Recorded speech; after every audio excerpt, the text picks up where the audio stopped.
President of Cyprus and the Greek Prime Minister have just wrapped up a fifth trilateral summit with Israel, the fifth summit in less than 36 months. One of the big items up for discussion in Beersheba today was finalizing a landmark gas pipeline that will go from Israel through Cyprus and Greece and continuing on to Europe. The deal will officially be signed in 2 months. And if all goes according to plan, Israel would become a natural gas supplier for Europe by 2025. We think that this will open up new energy opportunities for Europe. It's important for the security of Europe. It's important for our respective economies. It's important also for this anchoring of additional regional cooperation.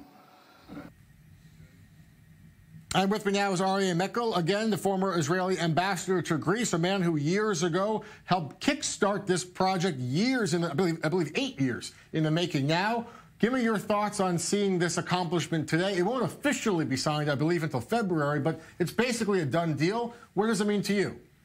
Well, I would like to be optimistic. You don't see it until you see it. We did start talking about it about 8 years ago or so, as soon as Israel started to produce some gas. The problem is that it's a very difficult endeavor to construct such a pipeline. It's supposed to go from Israel to Cyprus, from Cyprus to Greece, and hopefully from there to Italy and maybe additional countries in Europe. The problem is that it's very difficult. The sea is very deep in certain areas, and especially it's very expensive. It could get to about $10 billion. And as of now, quite frankly, I don't see where this money is coming from, certainly not from Greece or from Israel. There was an idea once that the European Union would finance the pipeline, and then its countries would get some gas. But hopefully it'll work like that. The plan, as of now, would call for the pipeline to be operational by 2025. This is where I'm sensing a little bit of not pessimism. That's the word. That this could be up and running in that short of a time frame. Well, again, I want to be optimistic because you want to be, but it doesn't sound like you are. Because if it actually happens, it's a big deal. Yeah, it's a big deal for Israel. We've worked on it very hard. I remember as early as 2012.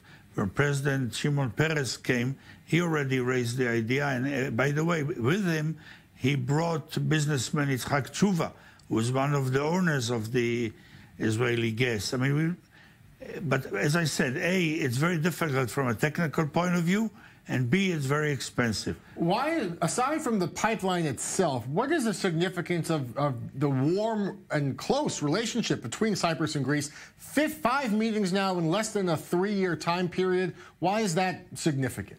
There are various reasons. We have to see the interests of each country in it. From an Israeli point of view, basically the reason is military or defense-oriented. Our pilots need to practice in areas that they don't know. From Dan to Eilat, from the entire Israel, an F-16 can get there in 20 minutes.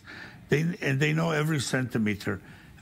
Greece is 7 times larger than Israel. Its airspace is 20 times larger than Israel's, and the pilots can train very well. From a Greek and Cypriot point of view, anything which sounds like putting your finger in Turkey's eyes, they would love to do. Yeah. And besides, they want to be players in the Eastern Mediterranean. This is the best possible way to do that. All right, the process is slowly getting off the ground, but it could be years and years in the making before it works.